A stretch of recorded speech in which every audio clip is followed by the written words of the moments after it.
Shalom adik-adik Kids Impact.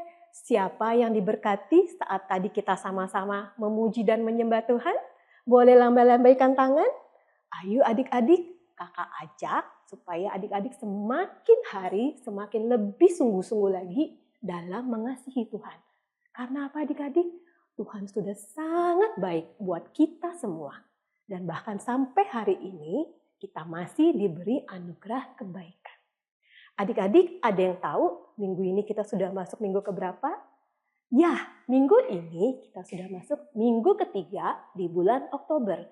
Puji Tuhan ya adik-adik, kita sudah bisa melewati minggu-minggu sebelumnya dengan sangat baik. Sebelum kita mulai firman Tuhan, kakak ajak adik-adik, siapkan hati, kita mau berdoa. Adik-adik lipat tangannya, tutup mata, mari kita berdoa.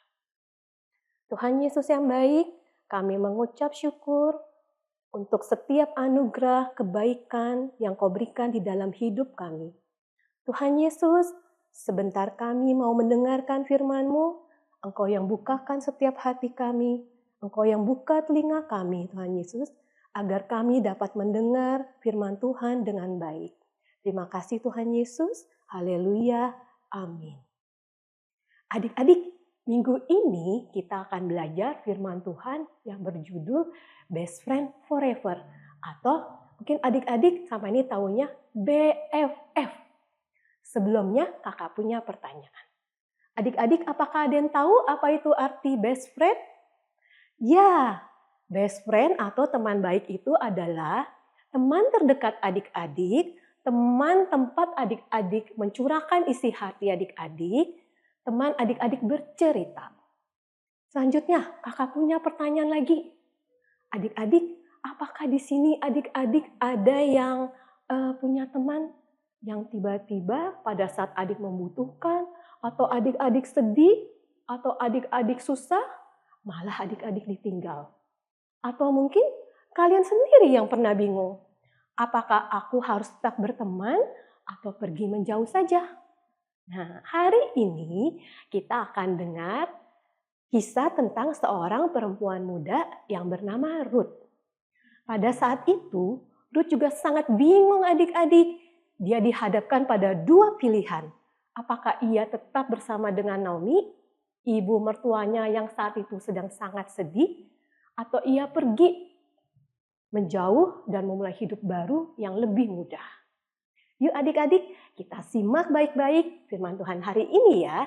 Sebelumnya kita mau saksikan kisah Naomi dan Ruth melalui video yang satu ini. Halo, ini adalah Ruth. Halo. Dia adalah orang Moab. Ia bertemu dengan Naomi yang sedang menetap di Moab karena kelaparan sedang terjadi di tanah Israel. Naomi mempunyai suami bernama Elimelek dan mempunyai dua anak laki-laki, yaitu Mahlon dan Kileon. Tidak lama kemudian meninggallah Elimelek. Lalu Mahlon menikah dengan Orpa dan Kileon menikah dengan Ruth. Orpa dan Ruth adalah orang Moab. 10 tahun lamanya mereka tinggal di Moab. Tetapi Mahlon dan Kileon meninggal dan Naomi pun hanya tinggal bersama dua menantunya. Naomi ingin pulang ke tempat asalnya, yaitu Bethlehem, karena ia tahu kelaparan di negeri itu sudah berakhir. Mereka berkemas dan bersiap-siap untuk pulang ke Bethlehem. Namun, di tengah perjalanan mereka menuju ke Bethlehem, Naomi pun berkata kepada kedua menantunya, Pergilah, pulanglah ke rumah ibumu masing-masing. Kiranya Tuhan memberkati kamu seperti kamu mengasihi aku. Tetapi mereka tidak mau kembali ke Moab. Dan Naomi pun berkata, Pergilah, pulanglah.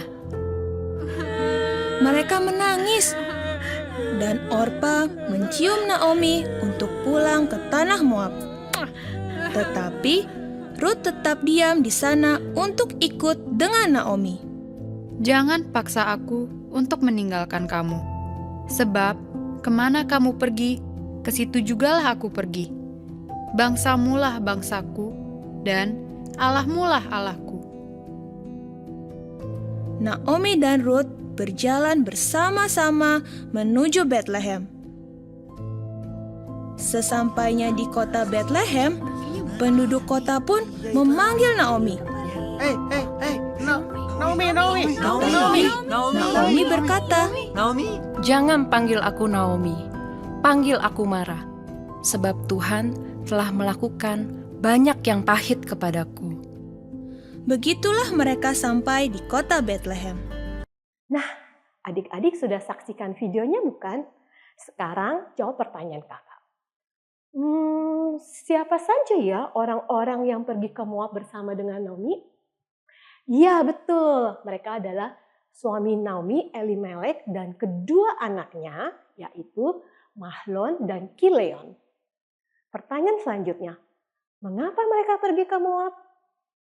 Ya, karena Bethlehem, tempat mereka tinggal, terjadi kelaparan. Sehingga mereka pergi ke Moab agar dapat bertahan hidup. Tapi adik-adik, setelah sampai di Moab, mereka tinggal di sana. Kemudian Elimelek, suami Naomi, meninggal. Setelah itu, kedua anaknya menikah dengan perempuan Moab, yaitu Orpa dan Ruth. Namun, 10 tahun kemudian, Mahlon dan Kilion juga meninggal. Sehingga tinggallah mereka bertiga, Naomi, Orpa, dan Ruth. Mereka sangat sedih sekali adik-adik. Dan karena suami dan kedua anaknya sudah meninggal, Naomi hendak kembali ke Bethlehem, tempat asalnya. Tetapi Naomi berkata kepada kedua menantu perempuannya, "Pergilah, pulanglah masing-masing ke rumah ibumu. Tuhan kiranya menunjukkan kasih-Nya kepadamu." Lalu menangislah Orpa dan Ruth adik-adik, karena mereka tidak mau berpisah dengan Naomi. Tetapi Naomi terus mendesak mereka, "Pulanglah anak-anakku, mengapa kamu turut dengan aku?" Singkat cerita, Orpa minta diri dan berpamitan dengan Naomi. Lalu, Naomi kembali mendesak Ruth untuk segera meninggalkannya. Tapi, Ruth tetap tidak mau adik-adik. Ruth tetap mau tinggal bersama dengan Naomi. Lalu, Ruth dengan bijaksana berkata kepada Naomi, "Jangan paksa aku pergi darimu. Kemana engkau pergi, aku ikut. Bangsamu adalah bangsaku, dan Allahmu adalah Allahku." Ruth tidak kabur dan meninggalkan Naomi, tetapi ia tetap setia kepada Naomi. Karena ia tahu bahwa kasih sejati bukan hanya ada pada saat senang, tetapi juga pada saat susah. Apa yang adik-adik bisa pelajari dari kisah Ruth dan Naomi ini? Setia kepada teman, bukan malah ikut-ikut menjauh. Adik-adik, apakah adik-adik pernah melihat ada teman adik-adik yang malah dijauhin, dicuekin, ditinggalin? Atau mungkin teman adik-adik dijauhin karena ia sangat pemalu? Ataukah adik-adik pernah melihat ada teman adik-adik yang sedang menangis di kelas karena kehilangan anjing kesayangannya? Lalu, apa yang adik-adik lakukan? Adik-adik, Ruth mengajarkan bahwa kasih sejati adalah tetap bersama orang yang sedang susah dan bukan meninggalkannya. Lalu, apa yang bisa adik-adik lakukan pada saat adik-adik melihat teman adik-adik yang sedang sedih? Adik-adik bisa samperin teman adik-adik, adik-adik duduk bersama, adik-adik temani teman adik-adik yang sedang sedih. Lalu, Bagaimana Kak dengan teman yang sangat pemalu? Yuk adik-adik yuk kita coba ajak ngobrol teman kita. Kita bercerita, kita sama-sama menemani ia. Lalu adik-adik juga bisa mendekati dan menanyakan kondisi teman adik-adik yang kelihatannya murung. Selanjutnya adik-adik tidak boleh ikut-ikutan membuli ataupun mengejek. Lalu poin kedua, berani menyemangati teman yang sedang sedih. Adik-adik, Ruth pada saat itu tidak hanya tinggal bersama dengan Naomi, tetapi ia juga memberikan semangat dan harapan kepada Naomi yang saat itu sedang sedih. Nah, adik-adik bisa belajar juga untuk menjadi penghibur, bukan hanya penonton ya adik-adik. Lalu, bagaimana Kak caranya supaya aku bisa menyemangati teman-temanku? Yang adik-adik bisa lakukan adalah adik-adik bisa kirim pesan semangat ke teman melalui tulisan ataupun gambar. Lalu, adik-adik juga bisa mengajak teman adik-adik untuk bermain ataupun mengobrol saat mereka terlihat kesepian. Selanjutnya, adik-adik juga bisa mendoakan teman adik-adik yang sedang punya masalah, ataupun itu di rumah maupun di sekolah. Selanjutnya, poin ketiga, mengasihi dengan tindakan, bukan sekedar kata-kata adik-adik. Pada saat itu, Ruth tidak berkata, aku sayang kamu, lalu pergi meninggalkan Naomi. Tetapi, ia juga membuktikan kasihnya dengan ikut berjuang bersama Naomi dan tidak meninggalkannya. Ayo adik-adik, kakak ajak adik-adik juga bisa tunjukkan kasih lewat tindakan nyata. Contohnya, adik-adik bisa membantu teman adik-adik yang sedang kesusahan dalam mengerjakan tugas. Lalu, adik-adik juga bisa menawarkan makanan pada teman yang tidak membawa bekal. Adik-adik juga bisa menjadi pendengar yang baik saat teman adik-adik sedang curhat ataupun cerita. Bukan hanya ditinggal main HP ya adik-adik ya, ataupun sibuk sendiri.